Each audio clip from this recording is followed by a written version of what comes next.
안녕하세요. 사랑하는 나그네 교회 교회 여러분, 그리고 하나님의 말씀을 즐겁게 같이 읽어가는 그리스도의 형제 자매된 교회 여러분, 우린 드디어 어제 창세기 50장을 다 읽었습니다. 이제 오늘부터는 새로운 책을 읽어갑니다. 곧 출애굽기입니다. 이스라엘 백성이 애굽에서 종살이하다가 하나님의 은혜로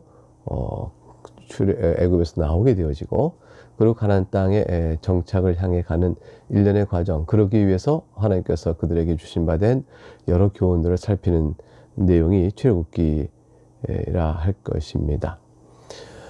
출애굽기 내용을 살피는 가운데서 특별히 1절부터 5절을 보게 되면, 1장 오늘 살필 1절부터 5절을 보게 되면 야곱의 12지파의 족장 이름이 쭉 열거됩니다. 그러면서 이제 요셉의 죽음을 언급하고 있고, 이것은 바로 창세기 50장 26절에서 요셉이 110세의 죽음에 그들이 그의 몸에 향재료를 넣고 애굽에서 입관하였더라라는 말과 바로 이렇게 이어지는 맥락이 있는 것이죠. 그러고 보니까 출애굽기는 이제 창세기 전체를 마지막 절을 통해서 12아들의 이름을 쭉 제시하면서 일종의 창세기 요약을 제시하고, 그리고 요셉의 죽음과 맞물려서 이제 어떤 일들이 나타나게 됐는가를 이제 보여주는 그런 첫 출발점을 보이고 있습니다. 1절부터 보면 이제 보겠어요. 야곱과 함께 이제 야곱이 각기 자기 가족을 데리고 애굽에 이른 이스라엘 이름도 이러하더라 소개를 해줍니다. 르벤, 시므온, 레위, 유다, 이사갈, 스불론, 베냐민, 단, 납달리, 갓, 아셀. 모두 야곱의 허리에서 나온 사람이요 70이라 되어 있습니다. 그때 요셉은 애굽에 있었다 이렇게 말하고 있죠. 근데 요셉과 그의 모든 형제와 그 시대 사람은 다 죽었다. 세월이 흐른 겁니다. 세월이 흐른 야곱이 없는 애굽에 있는 이스라엘, 아니 요셉이 없는 애굽에 있는 이스라엘, 요셉이 없이 이스라엘 백성이 애굽에 있을 때 과연 그들의 처지는 어떻게 될까요? 그것은 요셉을 알던 사람과 모르는 사람이 각각 왕으로 있을 때에 이스라엘 백성에 대하는 것이 달라집니다. 이제 성경 내용은 그 부분을 얘기합니다. 우선 7절 말씀을 보면 이스라엘 자손은 생육하고 불어나 번성하고 매우 강하여 온 땅에 가득하게 되었다. 즉 세월이 흐르는 가운데서 6절에 요셉과 그의 모든 형제와 그 시대 사람은 다 죽었고 세월이 흘러가는데 그 사이에 이스라엘 백성은 생육하고 불어나 번성하고 매우 강하여졌습니다. 이것은 하나님께서 아브라함에게 약속하신 것이 성취되는 것임을 보여주는 내용이죠. 창세기 12장 2절에 내가 너를 큰 민족을 이루고 네게 복을 주어 네 이름을 창대하게 하리니 너는 복이 될지니라 이렇게 있습니다.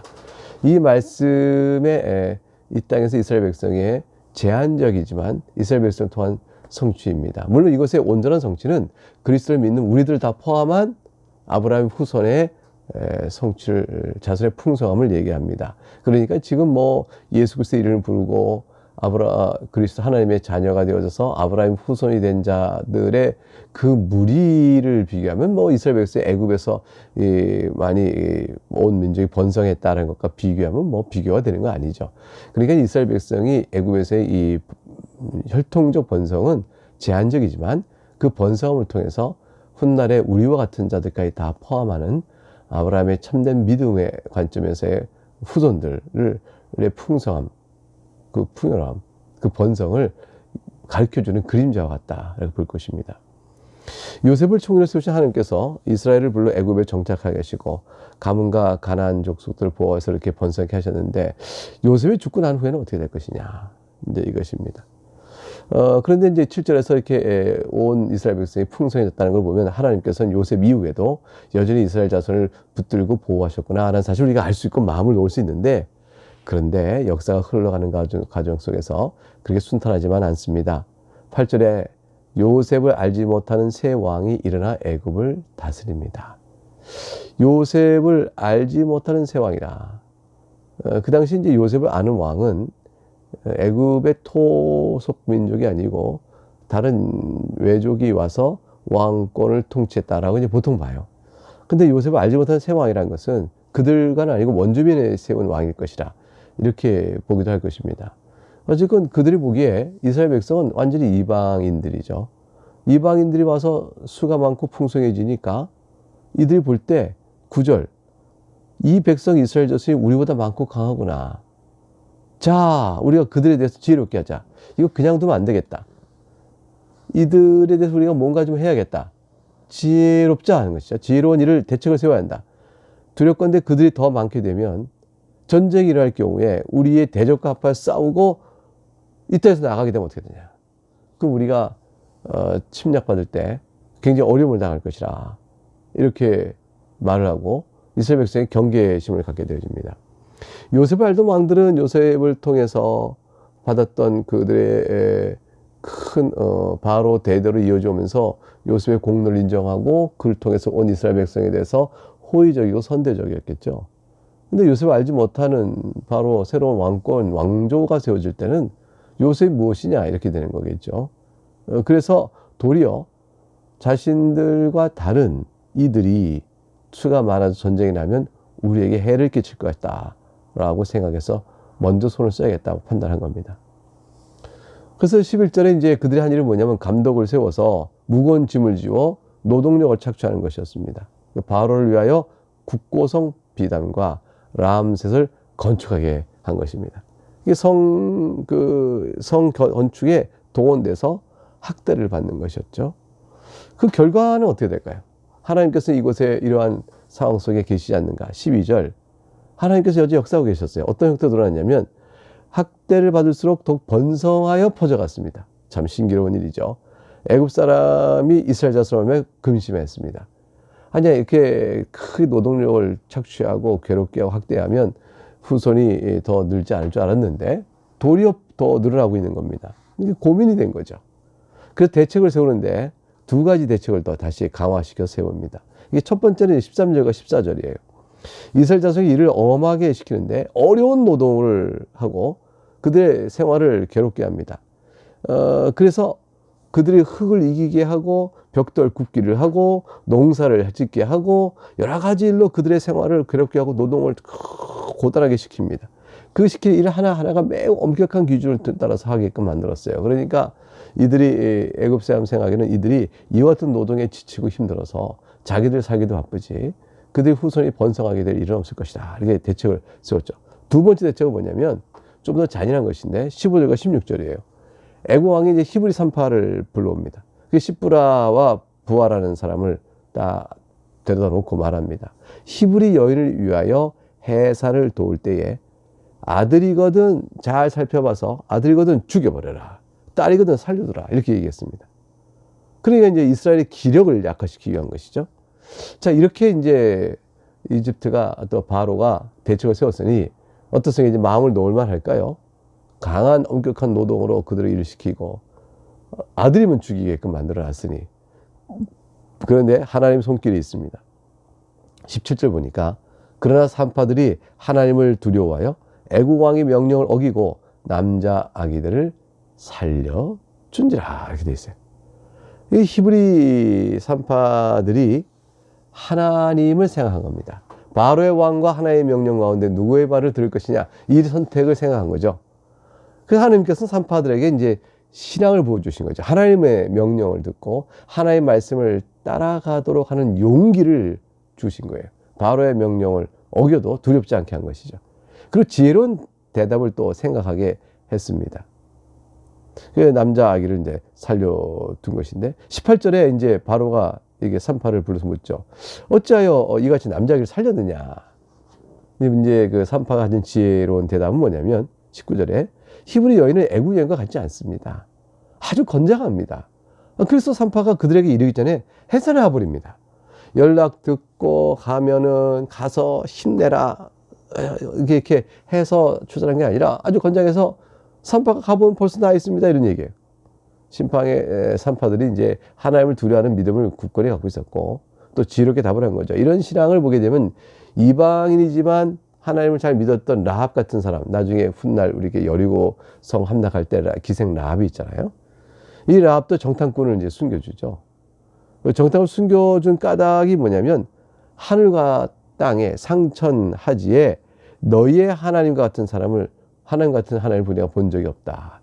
그러니 이제 두려운 겁니다. 이스라엘의 하나님이 참 하나님이시니 이스라엘을 쳐서 이길 수가 없다 생각하는 걸 아는 거죠. 그래서 라합은 자기가 하나님의 백성이 되기를 원하여 정탐꾼을 살려주고 그와 이스라엘 백성의 하나로 속하게 되어집니다. 이러한 라벨 후의 신앙을 우리가 보듯이 하나님께서 역사하여 택하신 백성은 이 애굽인이라도 불러다 놓고 히브리임은 말할 것도 없고요. 그들 심령 속에 큰 용기를 주는 겁니다. 어떤 두려움에도 싸워서 이길 수 있도록. 사도행전에 보게 되면 사도들도 무서워서 예수님 잡힌 날 다 피하던 사람들이 오순 성령 강림 이후에 용기를 얻고 그다음부터는 하나의 말을 들을 것이냐 사람의 말을 들을 것이냐 너희가 판단하라까지 담대히 말하지 않습니까? 결국은 히브리 산파들에게 하나님께서 큰 은혜를 베푸셔서 그들이 하나님을 경외하도록 했습니다. 그 20절을 보니까 하나님이 산파들에게 은혜를 베푸시니 그 백성은 번성은 매우 강하시다. 그 21절에 산파들 이러한 처세를 이렇게 영적으로 해석해 놨습니다. 그 산파들은 하나님을 경외하였으므로 하나님이 그들의 집안을 흥왕하게 하신지라. 자, 바로의 계책은 무산 숲으로 돌아갔습니다. 그것이 이스라엘 백성의 번성을 막는 그런 대책이 못 됐습니다. 자, 바로가 물러설까요? 그러면 22절 보죠. 바로가 백성에게 명령합니다. 아들이 태어나거든 너희는 그를 나일강에 던지고 딸이거든 살려두라 했더라. 아이 산파라서 아이를 받기 전에 이미 출산한다니까 그러면 출산한 다음에 아들이면 버려라. 나일강에 던져버려라. 딸이면 살려두라 그랬습니다. 아직 싸움은 바로는 포기하지 않았습니다. 외적으로 분명히 아들이면 나일강에 버리라 하였으니 이제는 끝이 난 거예요. 사실 아이를 감추고 어떻게 키우겠어요. 마지막 바로의 명령이죠. 그의 모든 명령이 이루어지자 실제로 나일강에 아이들을 뺏어서 막 집어는 던져버리는 그런 비극이 벌어지기 시작하죠. 이제는 살 길이 도저히 없게 되는 것이 막을 길이 없게 된 것이죠. 과연 하나님께서 아브라함과 맺으신 언약을 지킬 수 있을까요? 좀 번성하였더니 이제 핍박이고 박해가 왔는데 어떻게 이스라엘 백성이 이 가운데서 살아남고 또 자손을 번성케 하여 하나님께서 아브라함이 주신 언약을 성취되는 것을 볼 수가 있을까요?